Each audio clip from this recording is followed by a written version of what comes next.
आरिफ अलवी साहब का ताल्लुक़ कराची से ही है, तो आज जो कुछ कराची में हुआ और जिस तरह 2024 की जमहूरियत का आगाज़ हुआ वो बहुत अफसोसनाक था। सिंध असम्बली के इर्द गिर्द चारों सड़कें बंद थीं।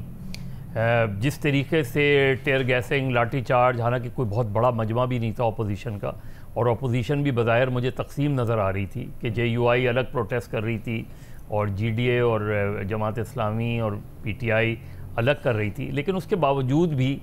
इस तरीके से टेयर गैसिंग और इस तरीके से कंटेनर के ज़ेर साया मेम्बरान का हल्फ उठाना बहुत अजीब सा लगा। जहाँ तक आरिफ अलवी का, देखिए हमारा मसला ये हो गया है कि सदर और गवर्नर्स का जो ओहदा है वो 18वीं तरमीम के बाद भी और अदरवाइज़ भी सिम्बॉलिक रह गया है, और जो बाकी जो पावर्स थी सदर की थोड़ी बहुत, वो जरदारी साहब जब 2018 में 8 में सदर बने थे तो उन्होंने वो पावर्स डेलीगेट कर दी थी टू द पार्लियामेंट। लेकिन हमें नज़र आता है कि गवर्नर भी उसी तरह सियासी नज़र आते हैं बाकायदा पॉलिटिकल पार्टीज़ के इजलास में। अभी आप देख लें कि हमारे गवर्नर सिंध जो है वो MQM के डेलीगेशन के साथ हर जगह मौजूद हैं। जो गवर्नर और प्रेसिडेंट हैं वो गवर्नर प्रेसिडेंट बनने के बाद अपनी पॉलिटिकल पार्टी से इस्तीफ़ा दे देते हैं यहाँ, और उसकी स्पिरिट ही यही होती है कि एक जो है वो उनकी सिंबॉलिक वैल्यू होती है, फेडरेशन के नुमाइंदे होते हैं वो। तो मेरा ख्याल है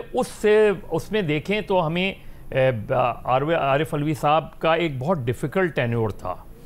जहाँ वो ज़ाहिर है PTI के रुकन रहे थे, PTI के सेक्रेटरी जनरल रहे थे। उसके बाद जब वो सदर बने तो उसके बाद जब तक इमरान खान साहब की हुकूमत रही तो वो कंफर्टेबल पोजीशन में थे, क्योंकि हालांकि प्रेसिडेंट के पास ये होता है कि प्रेसिडेंट के पास मिनट्स ऑफ द कैबिनेट आते हैं और अपनी जो इनॉग्रल स्पीच होती है जब पार्लियामेंट साल शुरू होता है, तो मेरा ख्याल है सदर को कुछ ना कुछ, मैंने नहीं देखा कि 3 सालों में सदर ने अपनी जो हुकूमत थी, जो PTI की हुकूमत थी, उसकी कुछ निशानदेही करते हैं, कुछ तनकीद भी करता है प्रेसिडेंट कि ये इस एरियाज़ में हम कमज़ोर रहे हैं। लेकिन जो डिफ़िकल्ट पीरियड आया उसमें तो वो बचा के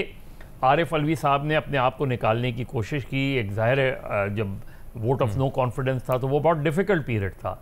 फिर इमरान खान जब ज़ाहिर है उनको वोटेड आउट हो गए, उसके बाद जब वो अपोजिशन की तहरीक चला रहे थे, तो एक डिफ़िकल्ट पीरियड में मेरा ख्याल है मुनासिब रहे आरिफ अलवी साहब। मुनासिब तरीके से उन्होंने अपने आप को कहीं ना कहीं, ज़ाहिर है उस वक्त की अपोजिशन की तनकीद का शिकार रहे, लेकिन ओवरऑल उनका टेन्योर उनका जो है वो मुनासिब रहा है। लेकिन हर प्रेसिडेंट के लिए ज़रूरी है कि वो जो गवर्नमेंट ऑफ द डे हो उनकी शॉर्ट कमिंग्स की निशानदेही करें। बिल्कुल ठीक, ये प्रेसिडेंट का रोल होता है, और अपने आप को डीपोलिटिसाइज जिस हद तक कर सकते हैं। डीपोलिटिसाइजेशन से मुराद ये कि जिस पार्टी आपको नॉमिनेट करे, अब जरदारी साहब सदर बनने जा रहे हैं, तो जरदारी साहब को चाहिए कि वो बहैसियत शरीक चेयरपर्सन और पीपल्स पार्टी पार्लियामेंटेरियन की सदारत से मुस्तैफी हो, वो किसी और को